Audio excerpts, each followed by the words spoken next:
এখানে কি হচ্ছে বলুন তো? ফাইটার তৈরি হচ্ছে। আমাদের ক্রীড়া জগতে একটা মিথ আছে বলতে পারি, মার্শাল আর্ট, বক্সিং কিংবা তাইকোন্ডো এই ধরনের খেলা হয়তো শুধুমাত্র সেলফ ডিফেন্সের জন্যই রয়েছে, কিন্তু না। বক্সিংয়ের কথা যদি বলি তাহলে ইতিহাস বলছে পশ্চিমবঙ্গের ইতিহাসের সাথে বক্সিং অনেকটাই জড়িত। হ্যাঁ, সেই বিষয়ে আমরা জানি না, সেটা আলাদা, কিন্তু কেন জানি না? কারণ এই বিষয়ে প্রচার হয় না। আজ অনেকেরই বক্সিং বললে মাথায় আসে পাঞ্জাব, মণিপুর বা উত্তর পূর্ব ভারত, কিন্তু খুব কম মানুষ জানেন ভারতে বক্সিংয়ের শিকড় গাঁথা হয়েছিল মূলত বাঙালিদের হাত ধরেই।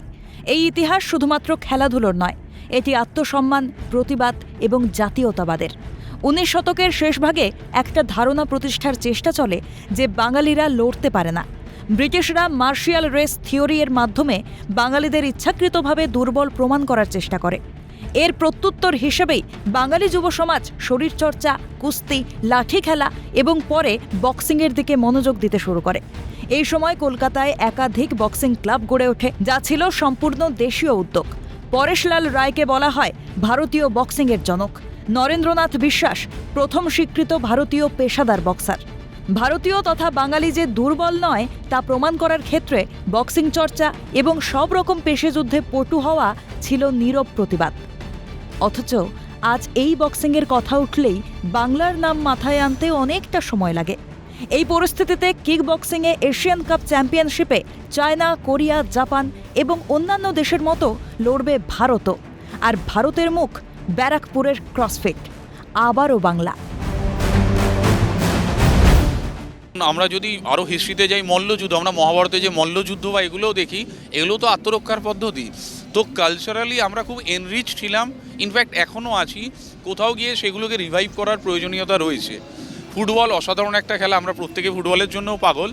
প্রবলেম যেটা হয়, আমরা ম্যাক্সিমাম আমাদের দর্শকরা যেটা হচ্ছে কিছু সিলেক্টিভ গেমের ওপরে তারা অনেক বেশি ফোকাসড।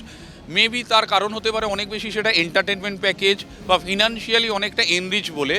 যেহেতু আদার্স গেমগুলো ডিপ্রাইভড হওয়ার কারণ আমার মনে হয় কোথাও গিয়ে ফিনান্সিয়ালি ব্যাকওয়ার্ড, মানে গভর্নমেন্ট লেভেল থেকে আমরা সেরকম সাপোর্ট পাই না। ফলে প্লেয়ারদের যে আমরা তুলে আনবো বা গ্রাসরুট লেভেল থেকে যে তাদেরকে সুযোগ দেওয়ার মতো অবস্থা, সেটা হয়ে ওঠে না। ফলে এই কারণে আন্ডাররেটেড তো অবশ্যই, কিন্তু দিনকাল বদলাচ্ছে, কোচেসদের মানসিকতা বদলাচ্ছে, নতুন নতুন অ্যাথলিট উঠে আসছে। তো এক্সপেক্ট করবো অদূর ভবিষ্যতে ভালো ভালো প্লেয়ার অবশ্যই বেরোবে।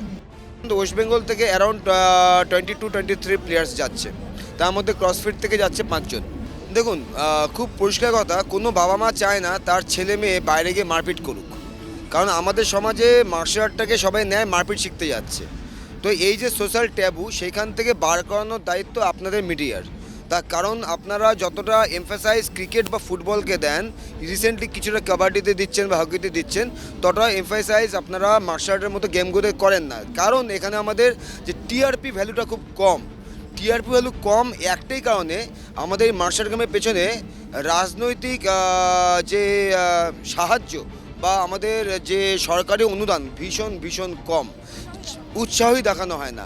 কারণ যে কটা স্পোর্টস কোটা রয়েছে, স্পোর্টস কোটার মাধ্যমে চাকরি হয়, সিআরপিএফে হয়, বিএসএফে হয়, পাঞ্জাব পুলিশে হয়, আসাম রেজিমেন্টে হয়, কলকাতা পুলিশে হয়, কিন্তু সেটাকে দেখাবে কে?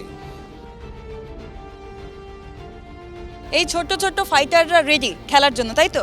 একদম। তোমার নাম কি বল? আমার নাম খান্দেকার সাজিদ হোসেন। আর তোমার নাম? আফরিন সুলতানা। আচ্ছা, তোমরা খেলতে যাওয়ার জন্য কতটা রেডি? মানে লড়তে হবে তো, লড়াই করতে হবে তো, কতটা রেডি? অনেকটাই রেডি, যেমন আমাদেরকে স্যার অনেকটাই রেডি করিয়েছে আমাদের ফাইটের জন্য। আচ্ছা, অ্যান্ড এখনও ফুল দমে ট্রেনিং চলছে। Yes. কতক্ষণ ট্রেনিং করো? আমরা 2 আওয়ার্স। আচ্ছা, পড়াশোনার পাশাপাশি এই খেলাটা কতটা ভাবে মানে তোমরা ব্যালেন্স করো? আমরা মানে টাইপ অফ হাফ টাইম আমরা পড়াশোনায় দিই, হাফ টাইম এখন প্র্যাকটিসও দিতে হবে, কেন কি আমরা একটা ইন্ডিয়াকে রিপ্রেজেন্ট করতে যাচ্ছি। আচ্ছা, কতটা কনফিডেন্স? জিততে হবে তো। বাংলা ক্রীড়া জগতে কিক বক্সিং এতটা জনপ্রিয় না হওয়ার অনেকগুলো কারণ রয়েছে। তার মধ্যে যদি বলি আর্থিক অবস্থা, পরিকাঠামোগত অনুন্নতি, কিংবা আরেকটা কারণ যদি বলি সংবাদ মাধ্যমের প্রচার, যেখান থেকে আমাদের দায়িত্ব বর্তায় আমরা ওদের তুলে আনি এবং ওদের জয়ের কথা আমরা বলি আপনাদেরকে। তাই আজ আমাদের এখানে আসা, এবং এই যে ছোট ছোট শিশুরা, ফাইটাররা খেলতে যাচ্ছে আমাদের দেশের হয়ে, এশিয়ান এতগুলো কান্ট্রির সাথে ওরা লড়বে আমাদের ভারতের মুখ হয়ে, তাদের কথা জানতে হবে তো, আমরা জানাবো। ক্যামেরা সুরজিতের সঙ্গে পায়েল রায়, ক্যালকাটা নিউজ।